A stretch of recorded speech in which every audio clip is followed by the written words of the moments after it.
textes européens qui sont proposés. Alors, comme depuis 2 ans, à chaque fois, je crois qu'on se voit, j'ai un petit couplet sur le prélèvement à la source. Hein, il y a encore quelques nouveautés, quelques adaptations qui sont annoncées. Je pense que ce sera comme ça jusqu'à la mise en application. Donc, le prélèvement à la source, donc sous forme d'acompte, hein, donc ça a été reprécisé. Donc, sous forme d'acompte, c'est pour les revenus fonciers, pour les revenus des indépendants. Donc, ça s'appliquera bien à partir du 1er janvier 2019. Pour les employés à domicile, donc des particuliers, le prélèvement à la source ne s'appliquerait qu'à compter du 1er janvier 2020.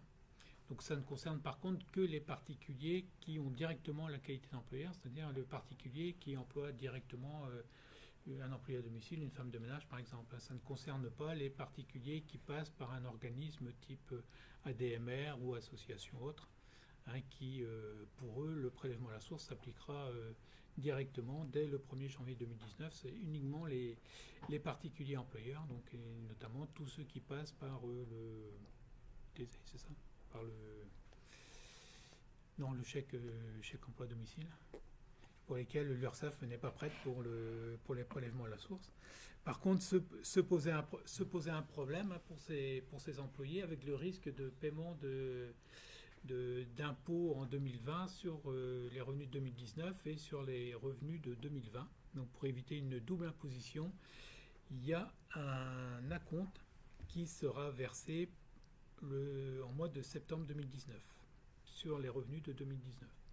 En sachant que dans les employés à domicile, je ne suis pas persuadé qu'il y en ait beaucoup qui soient réellement imposables, hein, qui ait un taux autre qu'un taux zéro, puisque, hein, pour rappel, seuls 45% des contribuables payent réellement l'impôt sur le revenu. Donc, il y en a 55 qui n'en payent pas. La date de versement anticipé des crédits d'impôt pour l'emploi d'un salarié à domicile et pour la garde des jeunes enfants sera avancée au 15 janvier. Initialement, c'était prévu au 1er mars, hein, et c'était prévu qu'un acompte sur ces crédits d'impôt de 30% soit versé au 1er mars. Donc là, il y a eu une avancée également du gouvernement, hein, qui a avancé au 15 janvier, et l'acompte sera porté, ne sera plus de 30%, mais il sera de 60%. Et il est également élargi, ça ne concerne plus que les salariés à domicile et les gardes d'enfants, puisque ça concerne également les dépenses d'accueil dans un établissement pour personnes dépendantes. Ça s'applique également au mécénat des particuliers, hein, c'est-à-dire que les gens qui font un don à des associations tous les ans bénéficieront aussi du versement de ce crédit d'impôt au 15 janvier. Ça concerne aussi toutes les réductions d'impôts pour investissement locatif, hein, Pinel, Duflot, Cellier, Censi-Bouvard pour les loueurs meublés. Et hier, département d'outre-mer pour ceux qui ont investi dans du locatif en outre-mer. Bien sûr, c'est une avance, donc avec un risque de régularisation lors de la liquidation définitive de l'impôt sur le revenu. Et ces régularisations pourraient être significatives, soit dans un sens, soit dans l'autre, hein, puisque si en 2018, vous ne bénéficiez plus, par exemple, de réduction d'impôt, lequel c'est le plus ancien, ça doit être Duflot, ou parce que vous avez arrêté de louer, vous ne pouvez plus en bénéficier, ou vous n'avez pas fait de dons aux associations, vous n'employez plus d'emploi à domicile, les particuliers percevront quand même l'acompte de 60% qui sera basé sur les crédits d'impôt déclarés en 2017. Quand bien même il n'y en aurait plus, évidemment, tant que la déclaration de revenus n'est pas déposée au mois de juin 2019, les impôts n'ont pas les éléments pour savoir que le contribuable ne peut plus bénéficier de ces crédits d'impôt, donc l'acompte sera quand même versé au 15 janvier. Ouais, pour rappel, toujours sur le prélèvement à la source, donc vous savez qu'il y a possibilité d'aller modifier ou demander à bénéficier d'un taux neutre ou d'un taux individualisé. Également de signaler des modifications dans ses revenus, hein, quelqu'un qui en 2017 percevait des revenus fonciers par exemple, qui en 2018 n'en a pas perçu, paiera quand même de l'impôt sur les revenus fonciers de 2017 dans un premier temps. Donc il y a la possibilité d'aller signaler sur le site impôt.gouv donc toutes ces modifications. Par contre, on ne peut y aller qu'à partir du 2 janvier, en sachant qu'on nous avait annoncé un délai de traitement de 2 à 3 mois, donc avec le risque quand même de ne pas avoir de modification avant le mois de mars, avant les prélèvements du mois de mars ou voire du mois d'avril. Mais donc il ne faudra pas oublier, s'il y a des modifications, d'aller à partir du 2 janvier faire les modifications sur le site impôt.gouv.fr dans son compte particulier. Une précision sur les revenus non exceptionnels d'un dirigeant de société. Donc pour rappel, parce que a priori c'était pas peut-être pas très clair, et il y a eu des précisions également qui ont été apportées depuis. Donc l'analyse du revenu du dirigeant se fait société par société et individuellement pour chaque membre du foyer. C'est-à-dire qu'un même dirigeant peut être dirigeant dans 2 sociétés. On déterminera le revenu exceptionnel sur les revenus perçus dans chacune des sociétés, quand bien même le revenu global serait identique à celui de l'année précédente. Puisque pour les revenus d'un dirigeant, donc article 62, donc par exemple un gérant de SARL, il pourrait très bien avoir un revenu en 2018 de 50 000 euros et que globalement en 2017, 16, 15, puisqu'on se réfère au plus élevé des salaires perçus, les rémunérations perçues les 3 années précédentes pour déterminer la quote-part exceptionnelle, il pourrait globalement avoir eu également 50 000 euros les 3 années précédentes, mais que la répartition à l'intérieur serait différente. Sur le salaire qui serait élevé, il aurait quand même du revenu exceptionnel. Donc j'ai mis un exemple à la fin. J'ai pas de tableau ici, donc je ne peux pas vous faire un exemple concret, mais j'en ai mis un.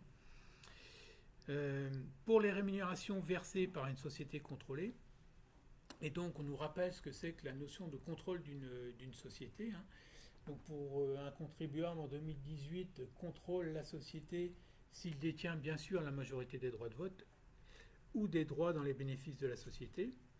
Et pour ça, on cumule les droits du contribuable avec les droits détenus par son conjoint, par ses ascendants, par ses descendants. Tiens, j'ai mis 2 fois ascendant, je n'avais pas vu.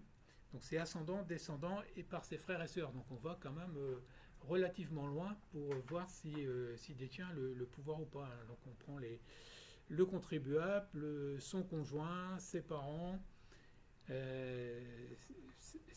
ses enfants et ses frères et sœurs. Ou alors il exerce en fait le pouvoir de décision. Donc là aussi, le caractère non exceptionnel des rémunérations est apprécié, donc société par société. Sont concernées les rémunérations imposables à l'impôt sur le revenu, donc suivant les règles applicables aux salaires qui sont perçus en 2018 par une personne physique qui contrôle en 2018 la société qui les lui verse, et bien sûr qui sont dans le champ du prélèvement à la source. Par exemple, des dividendes, ce n'est pas dans le champ du prélèvement à la source, puisque les dividendes supportent l'impôt forfaitaire unique de 30%. Donc ça, ce n'est pas dans le crédit d'impôt.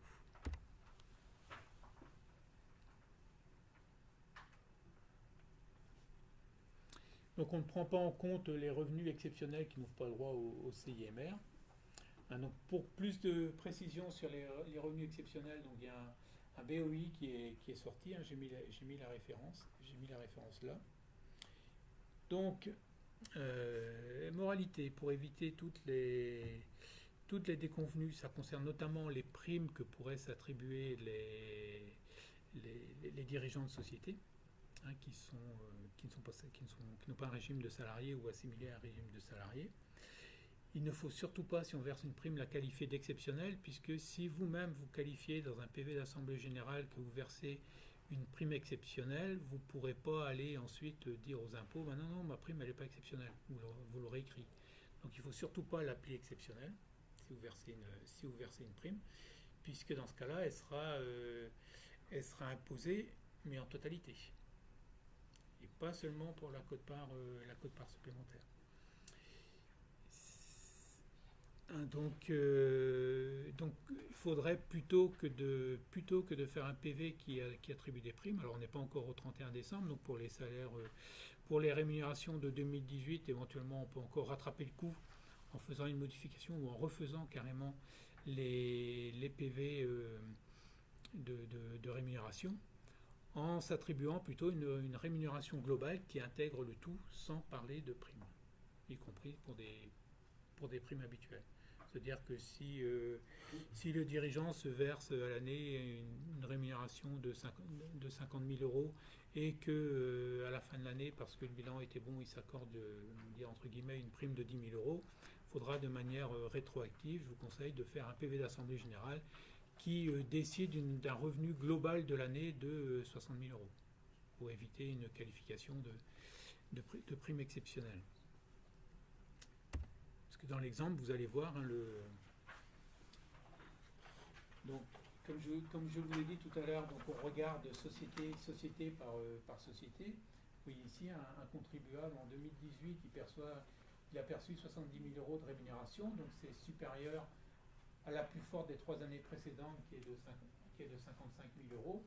Donc on prend la différence pour qualifier le revenu exceptionnel, donc 15 000 euros entre la 2018 et la plus forte des 3 années précédentes. Sur la prime, je vais revenir.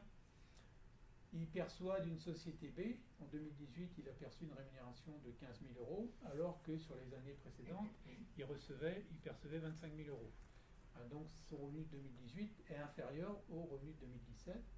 Donc en revenu exceptionnel, on n'a pas moins 10 000 euros qui pourraient venir compenser les 15 000 ici, hein, puisque vous voyez 70 et 15, ça fait 85. Si on prend la plus élevée, 70 et 15, oui, 85, c'est ici en 2015, donc 55 et 25. 80 pour 85, on aurait 5 000 euros de revenu exceptionnel si on cumulait les deux. Et non, comme on fait société par société, on a bien 15 000 euros de revenu exceptionnel. Au niveau de la prime, donc la prime discrétionnaire qu'il perçoit de la société A, discrétionnaire, ça veut dire qu'en fait, il se l'attribue lui-même, hein. C'est lui qui décide des primes. Donc vous voyez, en 2018, il se verse une prime de 100 000 euros. Les années précédentes, il se versait également des primes, mais c'était 31 000 en 2016, c'était la plus élevée. Du fait que c'est une prime discrétionnaire et qu'elle dépasse le montant le plus élevé, là, le revenu exceptionnel, ce n'est pas uniquement la différence entre les 100 000 et les 31 000, puisque ça, c'est un revenu qui peut piloter, donc qui serait de 69 000 euros. C'est bien la totalité de la prime discrétionnaire qui s'est versée en 2018 qui constitue du revenu exceptionnel. Hein, j'aurais pu mettre une ligne avec revenu exceptionnel, qu'on appelle revenu exceptionnel, de 20 000 euros tous les ans, y compris en 2018, et bien la totalité de cette prime aurait été un revenu exceptionnel puisqu'on l'aurait qualifié de revenu exceptionnel. C'est bon. Donc, pour rappel, c'est le contribuable, au moment où il va rédiger sa déclaration de revenus, qui va décider de lui-même et indiquer lui-même dans une case qui va être prévue à cet effet le revenu exceptionnel de l'année. Hein, c'est le contribuable qui va dire voilà, j'ai eu 50 000 euros de revenus. Dans ces 50 000 euros de revenus, j'ai 0 d'exceptionnel, ou j'ai 10 000, ou j'ai 5 000, ou j'ai 2 000 de revenus exceptionnels. Donc c'est lui, sous sa responsabilité, qui va le faire, sachant qu'ensuite, évidemment, les impôts vont contrôler ces revenus exceptionnels. C'est pour ça qu'ils se sont accordés un délai d'1 an supplémentaire pour contrôler les déclarations de revenus de 2018 qu'on va faire en 2019. Au lieu d'avoir 3 ans de prescription, il y a 4 ans de prescription pour cette déclaration de 2018. Donc, ce que j'envisage de faire un petit peu avant les déclarations exceptionnelles, les déclarations de revenus, c'est de vous faire une formation sur les revenus exceptionnels avec un petit peu différents cas, des quiz, des choses comme ça, en disant voilà, ça c'est du revenu exceptionnel, ça c'est pas considéré comme du revenu exceptionnel. Parce que les déclarations de revenus de l'année prochaine, ça va pas être simple. Hein.